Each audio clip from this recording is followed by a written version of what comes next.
এই ঝাড়ুদার, যা ভিতরে গিয়ে তোর স্যারকে ডেকে নিয়ে আয়। ম্যাডাম, আপনার কি প্রয়োজন? আপনি আমাকে বলেন, আমি স্যারকে গিয়ে বলতেছি। এই তুই তো বেশি কথা বলছিস কেন? তোর মধ্যে একটা ঝাড়ুদারকে আমি বলবো? যা তুই যা, তোর স্যারকে ডেকে নিয়ে আয়। ম্যাডাম, আপনি বোঝার চেষ্টা করেন, আমি আপনাকে বলতেছি আপনার প্রয়োজনটা কি সেটা আমাকে বলেন, আমি স্যারকে গিয়ে বলতেছি। আরে এ তো নাচুর বান্দা, কোনো কথাই শুনছে না। এই ঝাড়ুদারের বাচ্চা, যা তোকে যেটা বলেছি তোর স্যারকে গিয়ে ডেকে নিয়ে আয়, নাহলে এক চড় মেরে তোর দাঁতগুলো সব ফেলে দিব আমি। আপনি এভাবে কেন কথা বলতেছেন? আপনি কেন রাগ করতেছেন? আমি তো আপনাকে বললাম আপনাদের যেটা প্রয়োজন সেটা আমাকে বলেন, আমি স্যারকে গিয়ে বলতেছি। কিন্তু আপনি তো আমাকে অসম্মান করে কথা বলতেছেন। আপনি তো এভাবে কথা বলতে পারেন না ম্যাডাম। তোর মতো একটা ঝাড়ুদারের বাচ্চার থেকে আমার শিখতে হবে আমি কিভাবে কথা বলবো। এই তুই নিজের দিকে দেখেছিস একবার? করিস তো ঝাড়ুদারের কাজ, তারপর পরেছিস 2 টাকা দামের একটা শার্ট, আর তোর থেকে নাকি আমি শিখবো কাকে কিভাবে সম্মান দিতে হয়। এই তুই স্টেশন সম্পর্কে জানিস কিছু? তোর মতো একটা ছোট লোকের বাচ্চাকে যদি আমি সম্মান দিয়ে কথা বলি তাহলে আমার স্ট্যাটাস লো হয়ে যাবে। ভালোই ভালোই বলতেছি, তুই ভিতরে গিয়ে তোর স্যারকে ডেকে নিয়ে আয়। আর এই সুজিত, তোকে কি আমি এখানে চুপ করে থাকতে এনেছি? তুই কিছু বলছিস না কেন? দাঁড়া, আমি বলতেছি। এই তোকেও বারবার বলতেছে না যে ভিতরে যা, ভিতরে যে তোর স্যারকে ডেকে নিয়ে আয়। যা বলছি। ভাই, ম্যাডাম না বুঝুক, আপনি তো বুঝবেন। ভাই, আমি তো বলছি যে আপনাদের প্রয়োজন যেটা সেটা আমাকে জানাতে পারেন, আমি স্যারকে গিয়ে বলতেছি। তো আপনারা বুঝতেছেন না কেন? এই এ তো কন্টিনিউ আমাদের সাথে ঝগড়া করে যাচ্ছে। দাঁড়া আমি তোকে বোঝাচ্ছি।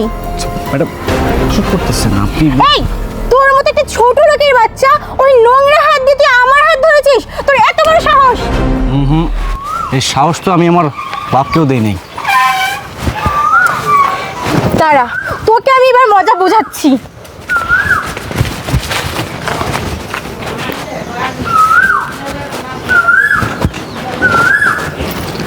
হ্যালো জান্নাত, তুমি চলে আসছো?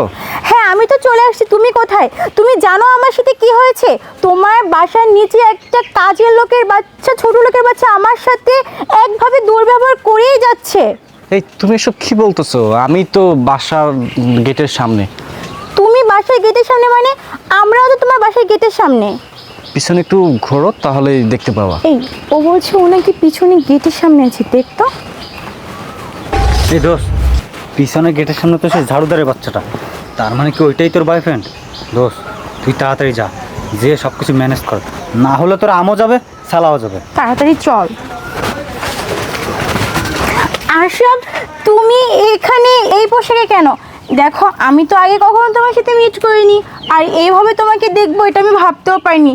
আমার ভুল হয়ে গেছে, প্লিজ তুমি আমাকে ক্ষমা করে দাও। আর দেখো এখানে যা যা হয়েছে সব কিছু অনাকাঙ্ক্ষিতভাবে হয়েছে, আমি ইচ্ছাকৃতভাবে কিছু করিনি। তুমি আমাকে ভুল বোঝো না প্লিজ। হ্যাঁ ভাই, আমরা আসলে বুঝতে পারিনি। আমরা যদি বুঝতে পারতাম তাহলে আমরা এই ধরনের ব্যবহার আপনার সাথে কিছুতেই করতাম না। প্লিজ আমাদেরকে আপনি ক্ষমা করে দেন। সরি? What sorry? তুমি আমাকে সরি কেন বলতেছো? I forward that. একটু আগে তুমি আমার সাথে খারাপ আচরণ করছো, এই জন্য সরি বলতেছো। কিন্তু কেন? মনে পড়ছে, তুমি আমাকে কাজের লোক ভাবছিলা, নয়তোবা দান ভাবছো, নয়তোবা ঝাড়ুদান ভাবছো। হুট করে তুমি যখন জানতে পারছো না আমি তো এগুলোর কোনো কিচ্ছু না, আমি এই বাড়ির মালিক, আমি তোমার বয়ফ্রেন্ড, এখন সরি বলতে চাচ্ছ। তার মানে আজকে যদি আমি এখানে না থেকে কোনো দারোয়ান থাকতো, অথবা ঝাড়ুদার থাকতো, অথবা কাজের লোক থাকতো, তুমি তো তার সাথে এমন ব্যবহারটাই করতা, রাইট?